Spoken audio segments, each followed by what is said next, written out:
All right, let's talk about housing then. And no, since you've become Premier, you have made housing a priority.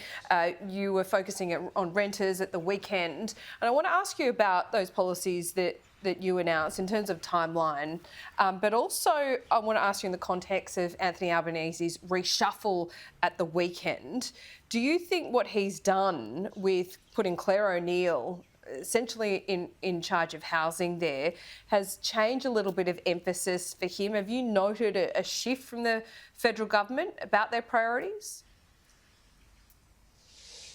Well, look, I haven't necessarily noticed a shift other than it needs to be a priority for federal and state governments. Housing in particular is the biggest cost for everybody. It's one of the leading drivers of inflation in the economy. Yeah. It's a crisis, particularly in Sydney, which just a couple of weeks ago was noted as the second most expensive city in the world. So we want to work with anyone and everybody to get some kind of relief for renters, for those that have a mortgage, because we're living in a city that runs the risk of not having any grandchildren when we're losing twice as many young people as we're getting in.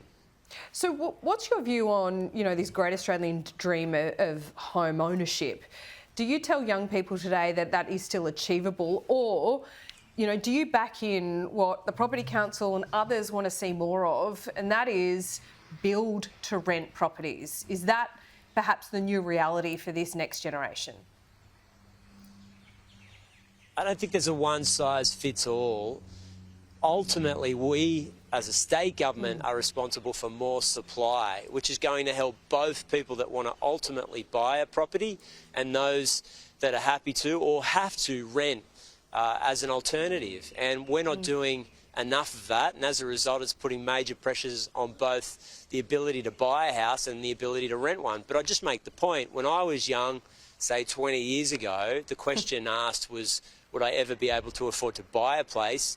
Now young people ask whether they'll even be able to afford to rent one. And when you travel around Sydney on the weekends and you see 120 people waiting for an open house, and you've got young people like we had today at a media conference where one was a pilot and one worked at education, and they were getting kicked out of their rental properties as well, something's got to change here, or we're going to lose an entire generation, our best and brightest, to other states, other cities, other countries at New South Wales' expense. Yeah, the housing crisis is just one example of huge cost of living pressures. We have new data today that shows that businesses, particularly hospitality and retail, are closing. They're folding at a rapid rate. This is just the latest data in a long line of pieces of data that point to big problems for small businesses in particular. It's getting harder and harder to make a living. New South Wales, of course, and particularly in Sydney, super expensive. Is this something that's on your radar, and what can be done about it? Yeah, massively. It's the biggest challenge, both the twin hits of both inflation and interest rates, smashing household budgets, something that we haven't seen in Australia for decades.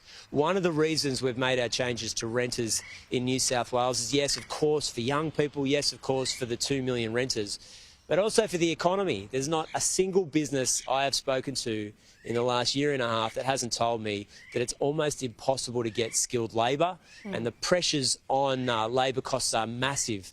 The major reason for that, Laura, is access to housing. If you offer a pay increase, but the vast majority of it is going to be eaten up because of a rent increase or a mortgage increase, then you're behind the 8 ball already, and that's why we've acted in the last day and certainly over the last 6 months to reform planning, to build more social housing, but also these much-needed common sense changes to rents because, as I said earlier, a city without young people is a city without a future. Okay, Premier Chris Minns, good to talk to you. We'll keep it short and sweet this morning. Just before I let you go, favourite gold medalist so far? Or any medal? Yeah, I thought Jess Fox's win was incredible overnight. What an absolute champion. Yeah, absolutely. I'm with you on that. Thanks so much, Premier. We'll speak to you soon. Thanks, Laura.